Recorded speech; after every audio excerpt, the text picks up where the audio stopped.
আসসালামু আলাইকুম প্রিয় বিনিয়োগকারী ভাই বন্ধুগণ, আশা করি ভালো আছেন। আজকের মার্কেটটা যথেষ্ট পজিটিভ গেল এবং গতকালকের মার্কেটটা পজিটিভ ছিল। আজকের মার্কেটে অ্যাডভান্স হয়েছে 266টি, ডিক্লাইন 67টি এবং আনচেঞ্জ 53টি। টোটাল ভলিউম হচ্ছে 593 কোটি টাকা। সব মিলিয়ে যদি বলি মার্কেটটা আজকে ভালোই গিয়েছে। তবে আমি যেটা বলি বরাবর যে সতর্কতার সাথে বাই সেল করবেন এবং রাজনীতি এবং পারিপার্শ্বিক পরিস্থিতি পরিবেশ এবং নিউজের উপর খেয়াল রাখবেন।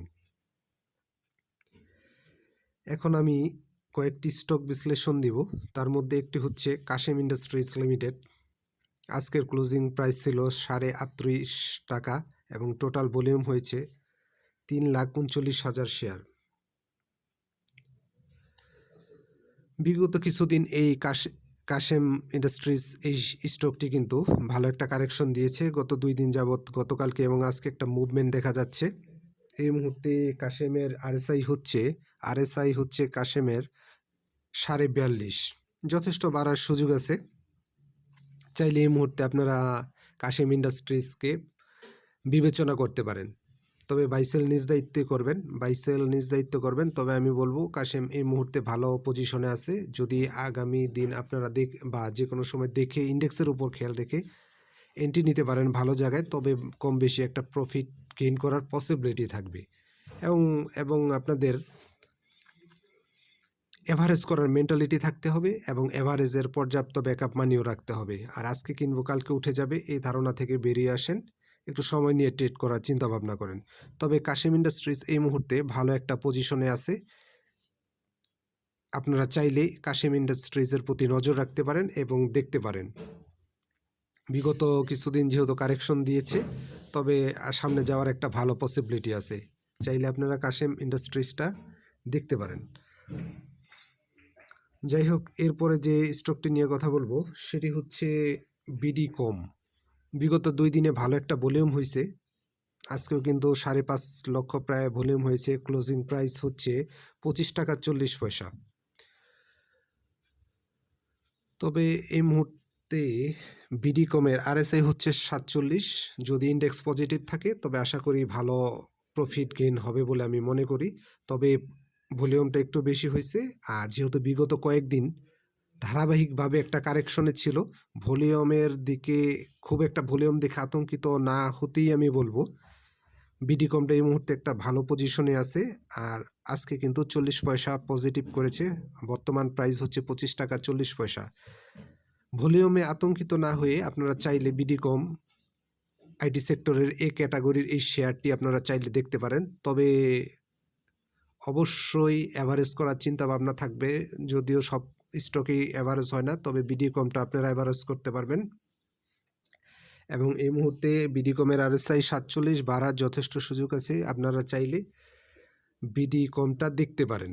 তবে ইন্ডেক্সের দিকে অবশ্যই খেয়াল রাখবেন। আমি আবারও বলি, ট্রেডার ভাইরা অবশ্যই ইন্ডেক্সের দিকে খেয়াল রেখে বাই সেলের চিন্তা ভাবনা করবেন। সব মিলে আমি যদি বলি তবে বিডিকম এই মুহূর্তে আপনারা দেখতে পারেন ভালো একটা পজিশনে আছে। যেহেতু সে বিগত কয়েকদিন কন্টিনিউ কারেকশন হয়েছে, তবে আশা রাখি যে বিডিকম সামনের দিকে যাবে এবং ভালো আপনারা সঠিক জায়গায় যদি এন্ট্রি নিতে পারেন তবে ভালো একটা প্রফিট গেইন করার পসিবিলিটি থাকবে। আর এভারেজ করার অবশ্যই মেন্টালিটি থাকতে হবে। এরপরে যে স্টকটি নিয়ে কথা বলবো সেটি হচ্ছে নাভানা সিএনজি। নাভানা কোম্পানি সম্পর্কে আপনারা জানেন। নাভানা ফার্মা, আরও অনেক গ্রুপ অফ ইন্ডাস্ট্রিজ, অনেকগুলো কোম্পানি আছে নাভানার।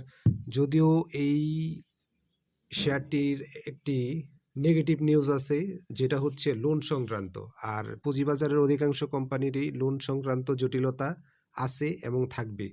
এটা হচ্ছে একটি স্টক যখনই ডাউন ট্রেন্ডে নিয়ে আসার জন্য অনেকগুলো কৌশল থাকে। নাভানা সিএনজিও তার ব্যতিক্রম না। তবে বিগত কয়েকদিন যাবৎ কারেকশন প্লাস একই জায়গায় অবস্থান করতেছে। আপনারা চাইলে নাভানা সিএনজিটাকে এই মুহূর্তে দেখতে পারেন। আজকের ক্লোজিং প্রাইস হচ্ছে 20 টাকা 70 পয়সা, 20 পয়সা পজিটিভ করেছে।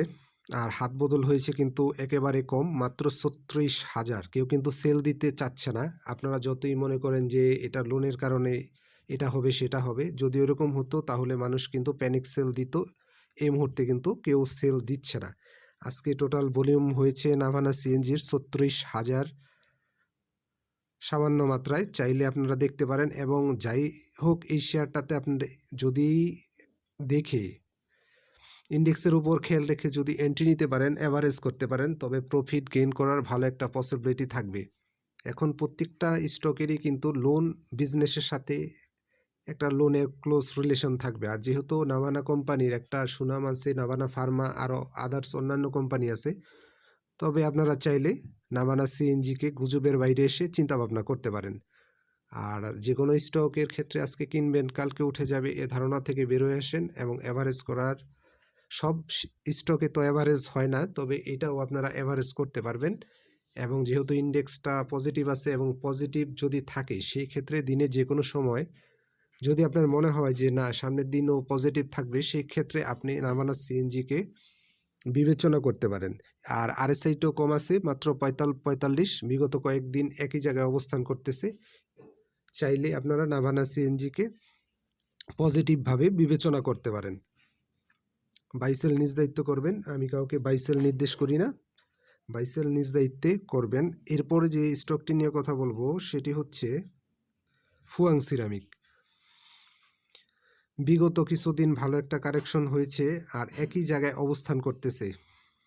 আজকে 10 পয়সা পজিটিভ এবং গতকালকে 10 পয়সা পজিটিভ হয়েছে, আর হাত বদল হয়েছে প্রায় 4 লক্ষ শেয়ার। আপনারা পজিটিভভাবে ফুয়াং সিরামিককে চিন্তা করতে পারেন। আর ফুয়াংয়ের কিন্তু টোটাল শেয়ার সংখ্যা খুব বেশি না, 13 কোটি শেয়ার। আপনারা চাইলে ফুয়াংকে দেখতে পারেন। এই মুহূর্তে ফুয়াংয়ের আরএসআই হচ্ছে 45, আর হয়তোবা কেনার পরে একটু ডাউনে চলে আসতে পারে, সেটা হয়তো খুব বেশি আসলে 10.5 টাকা পর্যন্ত আসতে পারে। আর যদি বাই করার পর যদি আপট্রেন্ডে চলে যায় তাহলে তো কিছু বলার নেই।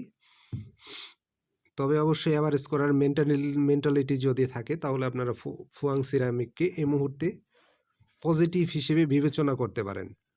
তবে আমি বরাবর যেটা বলি যে একটা স্টক কেনার ক্ষেত্রে অবশ্যই 7 দিন 15 দিন সময় হাতে নিয়ে চিন্তাভাবনা করবেন। যদি এরকম মেন্টালিটি থাকে তবে আপনি ফুয়াং সিরামিক বিবেচনা করতে পারেন। আর যদি আপনি এন্ট্রি নেওয়ার পরে আপট্রেন্ডে চলে যায় এবং প্রফিট গেইন করতে পারেন তাহলে তো আর কোনো এখানে কথা নেই।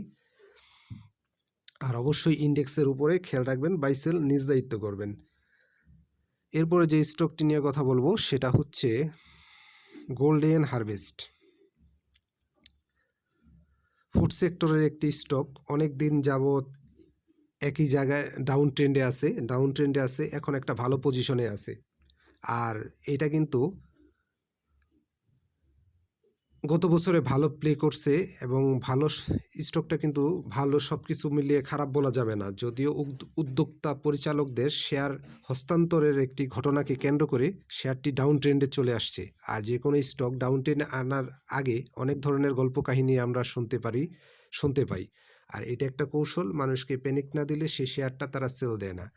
আর গোল্ডেন হারভেস্টের ক্ষেত্রে সেটাই ঘটেছে, যে উদ্যোক্তা পরিচালক তাদের শেয়ার হস্তান্তর করবে, এই নিউজের উপর ভিত্তি করে কিন্তু গোল্ডেন হারভেস্টটা ডাউন ট্রেন্ডে চলে আসছে।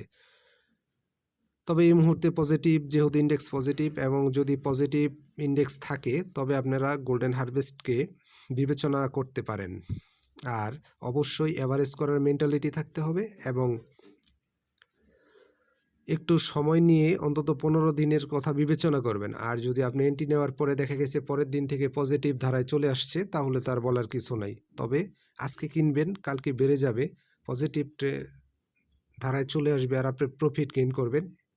এরকম রাতারাতি আসলে স্টক মার্কেটে হয় না, এটা ধৈর্য আপনার ধরতেই হবে। তবে গোল্ডেন হারভেস্ট এই মুহূর্তে ভালো পজিশনে আছে, আপনারা চাইলে বাইয়ের কথা চিন্তা করতে পারেন। তবে আমি কাউকে বাইসেল নির্দেশ করি না, বাইসেল নিজ দায়িত্ব করবেন।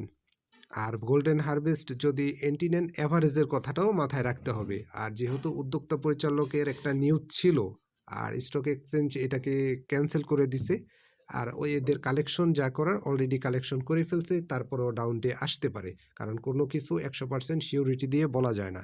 সতর্কতা অবলম্বন করাই ভালো। তবে এই মুহূর্তে আপনারা চাইলে গোল্ডেন হারভেস্টকে দেখতে পারেন পজিটিভভাবে। এবং আশা করি যে ইন্ডেক্স পজিটিভ থাকলে কম বেশি একটা প্রফিট গেইন করতে পারবেন। ধন্যবাদ, ভালো থাকেন, নিজের পুঁজিকে নিরাপদ রাখেন।